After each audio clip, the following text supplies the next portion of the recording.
Hello శ్రీలు family, బాగున్నారా?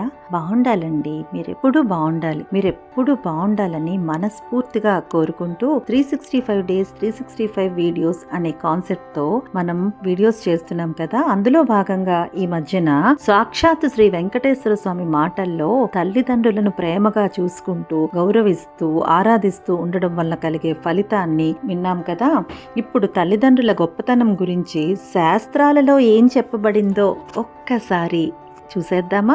ఈ సమస్త భూమి కంటే కూడా బరువైనది తల్లి. ఆకాశము కన్నా ఉన్నతుడు తండ్రి. ఒక్కసారి తల్లికి తండ్రికి నమస్కరిస్తే, మీరు గోదానము చేస్తే ఎంత పుణ్యం వస్తుందో అంత పుణ్యం వస్తుందంట. సత్యం తల్లి అయితే జ్ఞానం తండ్రి. 10 మంది ఉపాధ్యాయుల కంటే ఆచార్యుడు గొప్పవాడైతే 100 మంది ఆచార్యుల కంటే మిమ్మల్ని కన్న తండ్రి గొప్పవాడు. ఆ తండ్రి కంటే కూడా 1000 రెట్లు గొప్పది మీకు జన్మనిచ్చిన తల్లి. తల్లిదండ్రులకు సేవ చేస్తే 6 సార్లు భూప్రదక్షిణ చేస్తే కలిగే ఫలం, 1000 సార్లు కాశీయాత్ర చేస్తే వచ్చే ఫలము, 100 సార్లు సముద్ర స్నానం చేస్తే వచ్చే ఫలము దక్కుతాయి. ఎవరైతే మిమ్మల్ని కన్న తల్లిని, మాతృదేవతను సుఖంగా ఉంచరో, సేవించరో, గౌరవించరో, ఇది నేను చెప్తున్న మాట కాదండి, శాస్త్రాలు చెప్తున్న మాట. వారి శరీర మాంసాలు సునక మాంసము కన్నా హీనం. ఎంతటి శాపానికైనా నివృత్తి ఉంటుంది. కానీ మిమ్మల్ని కన్న తల్లి కంట కన్నీరు తెప్పిస్తే 1,00,000 గోవులు దానమిచ్చినా,